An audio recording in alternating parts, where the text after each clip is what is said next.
আজকের ভিডিওটা অত্যন্ত গুরুত্বপূর্ণ এবং স্পেশাল আপনাদের জন্য যারা ইউটিউব প্ল্যাটফর্ম থেকে টাকা উপার্জন করেন, ইনকাম করতেছেন। আর অবশ্যই ইউএস ট্যাক্স ইনফো আপনাকে সাবমিট করতে হবে। আর যদি আপনি ইউএস ট্যাক্স ইনফো সাবমিট না করেন, ইউনাইটেড স্টেটস অর্থাৎ আমেরিকা থেকে বা বাইরের কান্ট্রিগুলো থেকে, বাইরের রাষ্ট্রগুলো থেকে যখন আপনার ভিডিওতে অ্যাড আসে এবং ডলার উপার্জন হয়, ডলার যোগ হয়, সেক্ষেত্রে আপনাকে 30% কর কেটে নেওয়া হবে।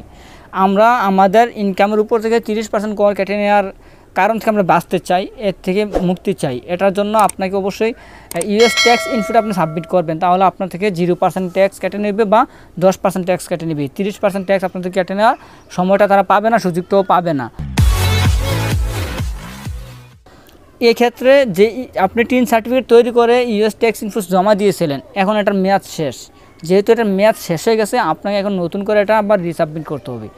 এখন নতুন করে রিসাবমিট করার জন্য আপনাকে কি আবার নতুন করে টিন সার্টিফিকেট তৈরি করতে হবে কিনা? একটি এনআরডি কার্ড দিয়ে একটি টিন সার্টিফিকেট তৈরি হয়। একটি এনআরডি কার্ড দিয়ে একটাই টিন সার্টিফিকেট তৈরি হয় এবং এই টিন সার্টিফিকেট দিয়ে আপনি আপনার অ্যাডসেন্সে সাবমিট করেছিলেন।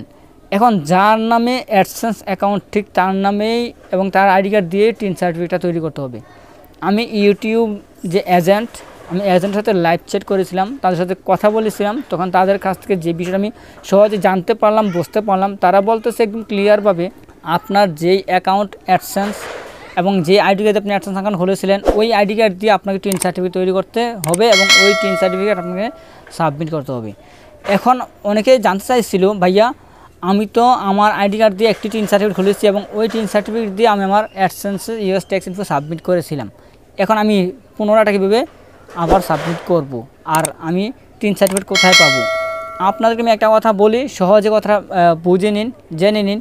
সেই কথাটি হচ্ছে, আপনি যে টিন সার্টিফিকেট দিয়ে আপনার অ্যাডসেন্স অ্যাকাউন্টে অ্যাড করেছিলেন, সাবমিট করেছিলেন, ঠিক সেই টিন সার্টিফিকেট এবং টিন নাম্বারটি দিয়ে আপনি আবার পুনরায় রিসাবমিট করতে পারবেন এবং এটার মেয়াদ অবশ্যই সামনে বেড়ে যাবে।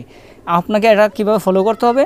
আপনার যে পুরনো অ্যাডসেন্স অর্থাৎ পুরনো যে সাবমিট করেছিলেন ইউএস ট্যাক্স ইনফোটা, সেটা ডিলিট করবেন।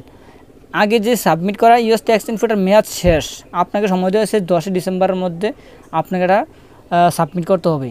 অর্থাৎ আপনি যখন অ্যাডসেন্স অ্যাকাউন্টে প্রবেশ করবেন, সেখানে গিয়ে যখন আপনি ইউএস ট্যাক্স ইনফো সাবমিট করতে যাবেন, সেখানে অবশ্যই আপনাকে পুরনো ইউএস ট্যাক্স ইনফোটা দেখানো হবে। সেই ইউএস ট্যাক্স ইনফোটা আপনি ডিলিট করবেন। ডিলিট করে দিয়ে নিউ ফর্ম এখানে ক্লিক করে, অর্থাৎ নিউভাবে আপনি আবার এটাই অ্যাড করবেন। দেখবেন আপনি অবশ্যই সহজে পেয়ে যাবেন এবং এটাই সাবমিট হবে। আর আপনার পুরনো টিন সার্টিফিকেট দিয়ে আপনি নতুন করে আবার ইউএস ট্যাক্স ইনফো সাবমিট করতে পারবেন। এক্ষেত্রে আপনার এটা অবশ্যই গ্রহণযোগ্য হবে এবং আপনার এটা তারা মেনে নেবে। আপনাকে অবশ্যই নোটিফিকেশান জানানো হবে, জিমেলে মেল করা হবে যে আপনার কাজটি সাকসেস।